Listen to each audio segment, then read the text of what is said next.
Startup मंत्रा के आज के एपिसोड में जहां हम टेक्नोलॉजिकल एडवांसमेंट की बात कर रहे हैं। टेक्नोलॉजी ने पिछले कुछ सालों में अपने पंख फैलाए हैं और उसमें लगातार कई सारे स्पेसेस, कई सारे सेगमेंट्स हैं जो कि टेक्नोलॉजी की मदद से आगे भी बढ़ते हुए दिखे हैं। और ऐसी एक इंडस्ट्री है गेमिंग इंडस्ट्री, और गेमिंग इंडस्ट्री के गियर्स भी शिफ्ट होते हुए पिछले कुछ सालों में देखने को मिले हैं। क्या कुछ नहीं बदला, डिमांड में भी बढ़ोतरी देखने को मिली है। ऑनलाइन गेमिंग का क्रेज लगातार बढ़ता हुआ दिखा है।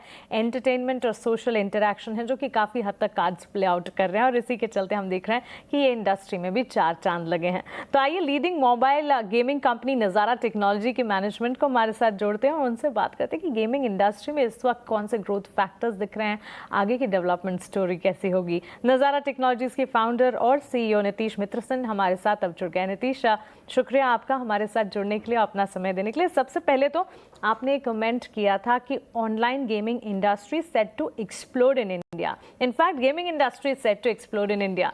बताइए इस वक्त कौन से ग्रोथ ड्राइवर्स आपको लगते हैं जो कि इस इंडस्ट्री के लिए काम आ रहे हैं? इंडिया में 3-4 चीज का प्रोग्रेस काफी हुआ है पिछले कुछ सालों में।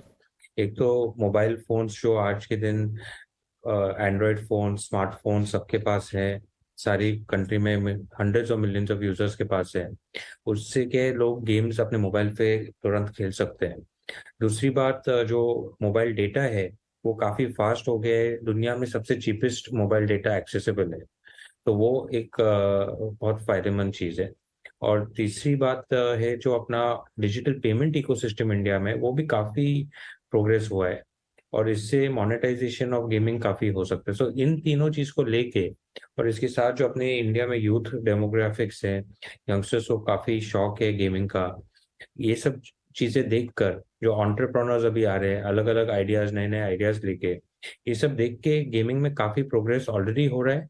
और मुझे लगता है कि आने वाले टाइम में इससे कुछ 10x जैसा होने की अंदाजा है। लेकिन साथ ही आपके बिजनेस की अगर बात करें और लेटेस्ट एक्विजिशंस की जहां हम बात करें, नेक्स्ट वेव में आपने एडिशनल स्टेक परचेज भी किया है। इस पर आप अगर कोई रोशनी डालना चाहें, आपके आने वाले दिनों में एक्विजिशन प्लान्स क्या हैं और इस एक्विजिशन से आप किस तरह की स्ट्रैटेजी बना रहे हैं? जरूर। नेक्स्ट वेव का एक बहुत पॉपुलर गेम है क्रिकेट पे, उसका नाम है वर्ल्ड क्रिकेट चैंपियनशिप। ये गेम, ये फ्रेंचाइज इतनी अच्छी तरीके से एस्टेब्लिश्ड है कि इसमें आने वाले दिनों में बहुत ग्रोथ आ सकती है, बहुत तरक्की आ सकती है। इसलिए हमने हमारा स्टेक इस कंपनी में बढ़ाया है। इसके अलावा नज़ारा काफी एक्विजिशंस एक्टिवली देख रहा है।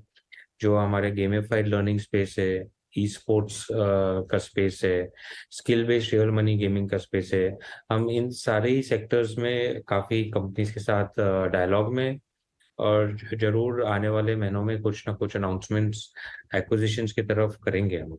नितिश, साथ ही सरकार का भी ये मानना है कि gaming ecosystem, online gaming ecosystem जो है बेहद ज़रूरी है और एक इंटीग्रल पार्ट है, क्योंकि इंडिया का गोल है डिजिटल इकोनॉमी को $1 ट्रिलियन तक ले जाने का, और इसमें ऑनलाइन गेमिंग इंडस्ट्री एक बहुत बड़ा रोल साबित हो सकता है और बहुत बड़े रोल के तौर पर कंट्रीब्यूट कर भी रहा है।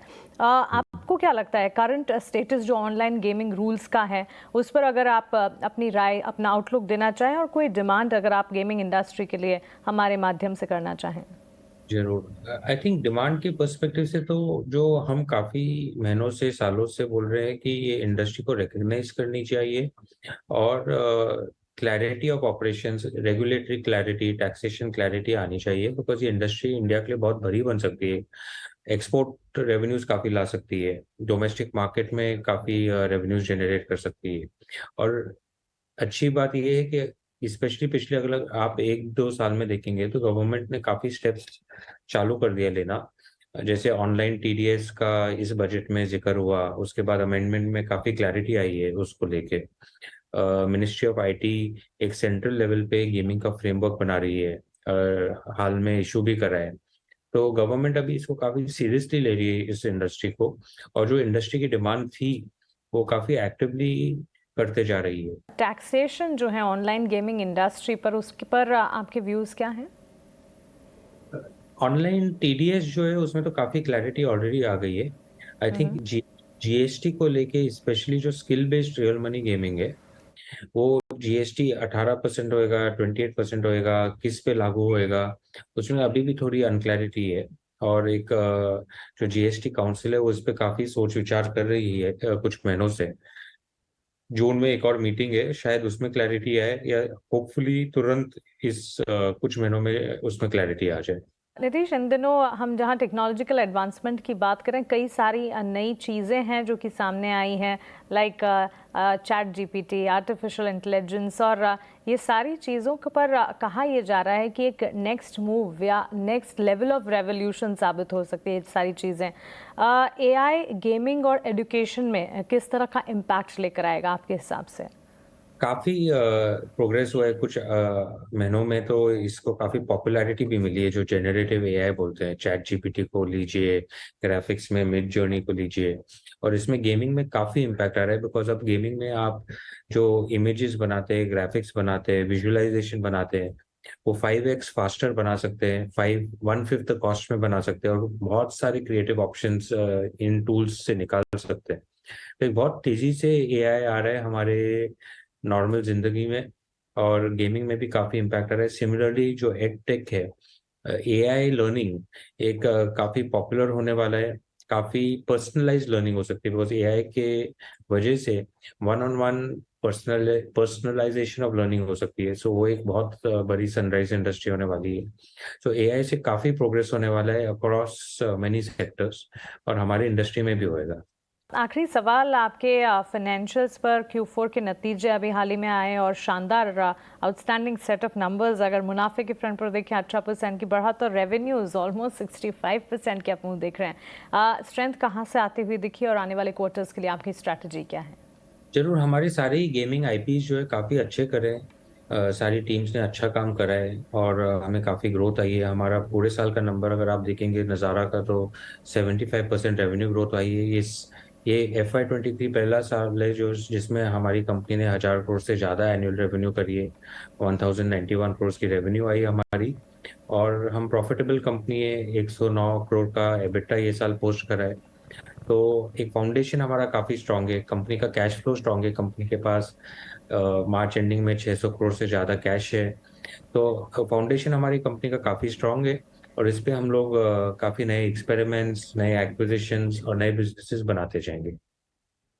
नितीश, शुक्रिया हमारा आपका समय हमें देने के लिए। और ऑफ कोर्स हम उम्मीद यही करते हैं कि ऑनलाइन गेमिंग इंडस्ट्री में जो रेवोल्यूशन है, जो डेवलपमेंट है, एडवांसमेंट है, और इसी तरह से आगे बढ़ता रहे और आपके कारोबार के लिए भी फ़ायदेमंद साबित हो। शुक्रिया हमारे साथ जुड़ने के लिए।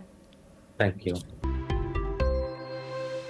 स्टार्टअप फटाफट में हफ्ते भर में स्टार्टअप की दुनिया में जो बड़ी खबरें आई वो हम आप तक पहुंचाने की कोशिश करते हैं। आइए करते हैं आज की शुरुआत यूनिकॉर्न्स की खबर के साथ। जी हां, यूनिकॉर्न्स में इस वक्त नौकरियों को लेकर, या फिर कह सकते हैं कि एम्प्लॉयज की सिक्योरिटी को लेकर काफ़ी सारे सवाल हैं, और इसी के चलते ताज़ा खबरें ये आई हैं कि 24 स्टार्टअप कंपनियां जो कि यूनिकॉर्न हैं उसमें एम्प्लॉयज़ नई जॉब्स तलाश रहे हैं। जी हाँ, इन जॉब्स सर्च के पीछे के रीजंस हैं फिलहाल जो बन रही जॉब इनसिक्योरिटीज़ हैं, पॉसिबल लेऑफ्स की जो खबरें आ रही हैं, और मार्केट में इस वक्त जो चैलेंजेस नज़र आ रहे हैं, इसके चलते यूनिकॉर्न में काम कर रहे हैं एम्प्लॉयज़ को अपनी जॉब्स को लेकर सिक्योरिटी महसूस नहीं हो रही, और इसी के चलते इस वक्त यूनिकॉर्न्स ज़्यादातर जो हैं उसके एम्प्लॉयज़ नई जॉब्स खोज रहे हैं। लेकिन इसी के साथ एक कनेक्टिंग खबर ये भी है कि जो एम्प्लॉयज़ अपनी जॉब ढूंढ रहे हैं उनके लिए चैलेंजेस काफ़ी ज़्यादा देखने को मिल रहे हैं, खासतौर से वो एम्प्लॉयज़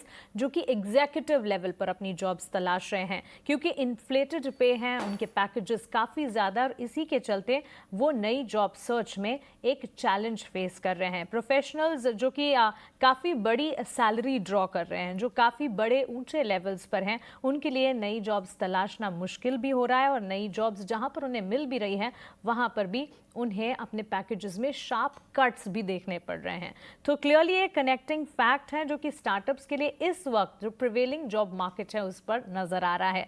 आगे बढ़ते हैं और आपको बता दें कि प्यूमा जो कि जानी मानी कंपनी है, उसके 3 एग्जीक्यूटिव्स ने इस्तीफा दे दिया है। अमित प्रभु जो कि प्यूमा के CFO हैं, अतुल बजाज जो कि हेड ऑफ सेल्स है कंपनी के, और अभिषेक गांगुली जो कि MD हैं, तीनों ने इस्तीफा दिया है, और ये अपने नए वेंचर या अपने नए स्टार्टअप से अपने नए बिजनेसेस को शुरू करने के लिए प्यूमा को छोड़ रहे हैं। अब आपको एक और खबर बताते हैं, ONDC जो कि पूरे हफ्ते काफ़ी हद तक चर्चाओं में रहा, open network for digital commerce. Digital commerce में एक नया टेक्नोलॉजिकल एडवांसमेंट होता हुआ दिखा और ONDC की खबर के साथ साथ ये भी आ रहा था कि जो एग्जिस्टिंग प्लेयर्स हैं डिजिटल कॉमर्स में, उनके लिए एक थ्रेट साबित हो सकता है। और इसी खबर के चलते ड्यूरिंग द वीक हमने जोमेटो के स्टॉक प्राइस में एक बड़ी गिरावट भी देखी। ड्यूरिंग द वीक इन्हीं खबरों ने राउंड्स किए और इसी के बाद कुछ ब्रोकरेज रिपोर्ट्स भी आना शुरू हुए, क्योंकि एक खबर मिल रही थी कि ONDC अगर डेवलप हो जाता है, अच्छा खासा डेवलप हो जाता है, तो फिर एग्जिस्टिंग जो प्लेयर्स हैं डिजिटल कॉमर्स में, जोमेटो स्विगी के लिए एक थ्रेट साबित हो सकता है। लेकिन ताज़ा मोतीलाल ओसवाल की रिपोर्ट ये है कि ये कहती है कि जोमेटो के लिए या फिर ऑनलाइन इस वक्त जो एग्जिस्टिंग प्लेयर्स हैं उनके लिए ये थ्रेट तभी होगा अगर ONDC मीनिंगफुली स्केल अप होगा, और ये काफ़ी जल्दी होगा कहना कि ONDC इस वक्त स्केल अप हुआ है या नहीं, क्योंकि इनिशियल स्टेज है। अब क्विकली आपको बताते हैं दो कंपनियां जो कि स्टार्टअप जगत से जुड़ी हुई है, उनके नतीजे आते हुए देखिए। नज़ारा टेक्नोलॉजीज और पेटीएम, दोनों कंपनियों के नंबर्स पॉजिटिव थे। अच्छे नंबर्स नज़ारा टेक्नोलॉजीज के, जहां पर प्रॉफिट में ऑलमोस्ट 92% के अप मूव देखने को मिले, और बिक्री के आंकड़े में, रेवेन्यूज में भी 65% के अप मूव दिखे। गेमिंग इंडस्ट्री की जानी मानी कंपनी, अब लिस्टेड प्लेयर भी है और नतीजे काफी अच्छे आते हुए दिखे। एक और लिस्टेड प्लेयर पेटीएम के भी नंबर्स आए, नंबर्स पॉजिटिव कहे जाएंगे क्योंकि घाटा इनका घटता हुआ दिखा। शार्पली 168 करोड़ के लॉसेस जो है वो नैरो होते हुए देखने को मिले और करंट नंबर जो है 168 करोड़ पर पोस्ट होता हुआ दिखा। तो घाटा है, लेकिन घाटा लगातार तिमाही दर तिमाही घट रहा है, विच इज अ पॉजिटिव। और साथ ही रेवेन्यू यानी कि कंपनी की आय में बढ़ोतरी है 52% की देखने को मिली। और कंपनी के मैनेजमेंट विजय शेखर शर्मा ने पाथ टू प्रॉफिटेबिलिटी पर अपना कन्विक्शन और कॉन्फिडेंस भी जताया। तो ये है स्टार्टअप फटाफट आपके लिए। और इसी के साथ स्टार्टअप मंत्र में इतना ही। उम्मीद करते हैं कि आज का जो थीम टेक्नोलॉजी का था वो आपको पसंद आया। अगले हफ्ते फिर एक नया थीम, फिर कुछ नई इंटरेस्टिंग बारीकियां स्टार्टअप को लेकर वापस आपके लिए लेकर आएंगे। आप बने रहें ET Now स्वदेश के साथ। नमस्कार।